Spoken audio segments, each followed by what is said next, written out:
আলো কে বা বোঝে তব লীলা হে মধুসূদন।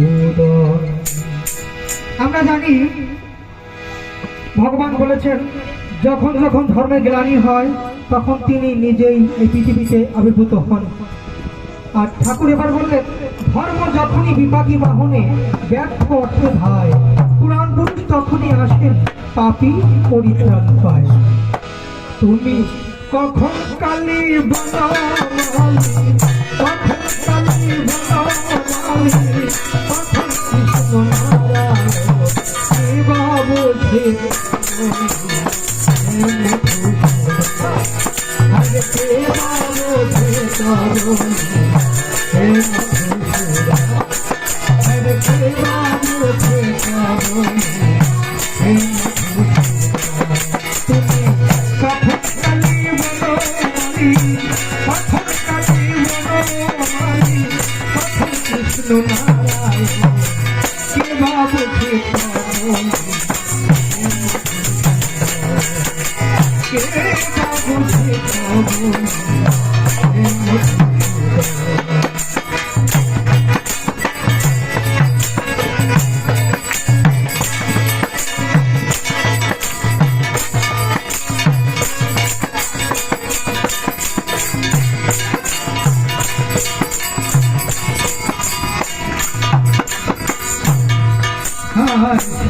যুগে ধর্মের মূল তুমি দয়াল হরি তাতে রূপে হলে ধনুধারী। সত্য যুগে ধর্মের মূল তুমি দয়াল হরি তাতে রূপে হলে ধনুধারী। তখন প্রতিপদ বিঘ্ননাশন প্রতিপদ বিঘ্ননাশন জীবেরই কারণ কে বা বোঝে তরুণ হে মধুসূদন কে বা বোঝে তরুণ হে মধুসূদন।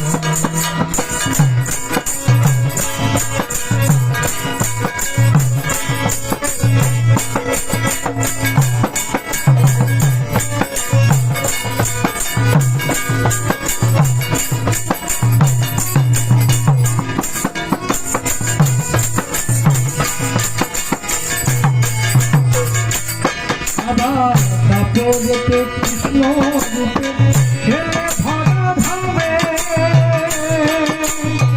জগৎবাসী পাগল হল তোমার পাগল পারা প্রেমে। জগতে কৃষ্ণ রূপে খেলে ভরা ধামে জগৎবাসী পাগল হল তোমার পাগল পারা প্রেমে। সংসনিধান যজ্ঞ করে সংসনিধান যজ্ঞ করে মজালো ভুবন কে বা বোঝে তরুণ হে মধুসূদন কে বা বোঝে তরুণ হে মধুসূদন।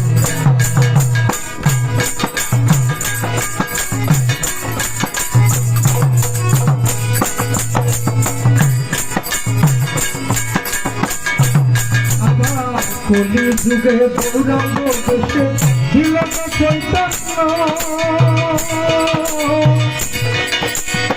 ধরার মানুষ আজও হয়েছে ধন্য। কলি যুগে গৌরাঙ্গ দেশে ছিল চৈতন্য ধরার মানুষ আজও হয়েছে ধন্য। মায়েরা কেন ধন্য হলো? কারণ ভগবান গৌরাঙ্গ মহাপ্রভু তিনি যদি পৃথিবীতে না আসতেন তাহলে কৃষ্ণ নামটা আমরা ভুলেই যেতাম। তাই তিনি আবার আচরণ করে কৃষ্ণ নাম কিভাবে করতে হয় তিনি দেখিয়ে গেলেন। আর তিনি যখন সন্ন্যাস গ্রহণ করবেন তার আগে তার মাতৃদেবীকে তিনি বলেছিলেন মা আমায় বিদায় দাও। মা প্রথমে বিদায় দিতে চান না, তিনি তখন তার মাকে তার পরিচয় দিলেন। মা যুগে যুগে তুমি আর আমি এই পৃথিবীতে কতবার এসেছিলাম আবার এসেছি, তা আমি তোমাকে কথা দিলাম মা আমি আরো দুবার এই পৃথিবীতে জন্মগ্রহণ করব তোমার কোলে। বলিলেন আরো দুবার আসতে হবে আমার, আরো দুবার আসতে হবে আমার, মনুষ্য দিব কে বাবু কে পাবো হে মধুসূদন, কে বাবু কে পাবো হে মধুসূদন।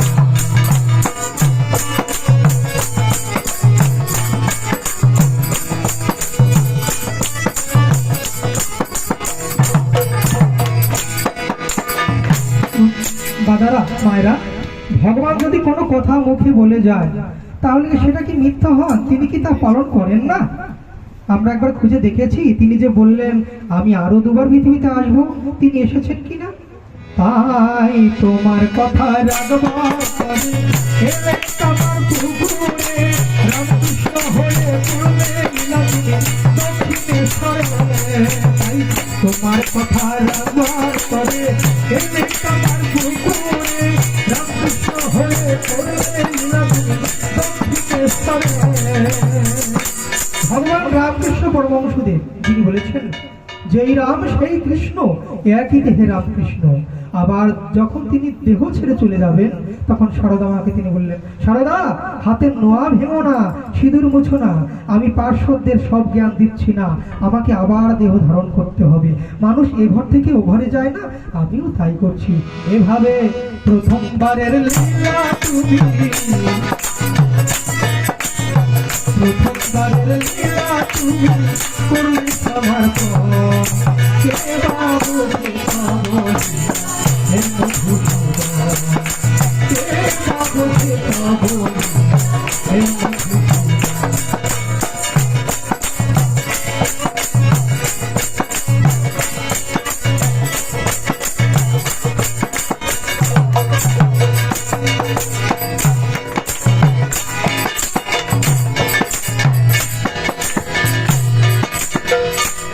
আবার কলি যুগে সে জগতে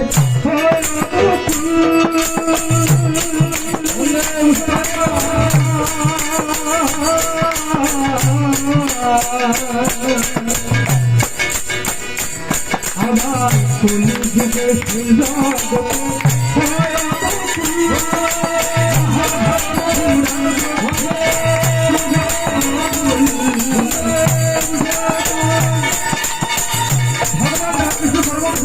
তিনি বলেছেন আমি যাবো আর আসবো। তাই ঠিক 2 বছরের মাথায় ঠাকুর অনুকূলচন্দ্র জন্মগ্রহণ করলেন এই পাবনা জেলার হিমায়তপুরে। তিনি বলেছেন আমি আগেও ছিলাম, এখনো আছি, পরেও থাকবো, যাকে ধরবে তারই শক্তি সঞ্চারিত হবে। আর বলেন কি যে চরম চরম প্রকাশ, তাই আমি মহাকলকি। আবার কলি যুগে মহাভারত পুরাণ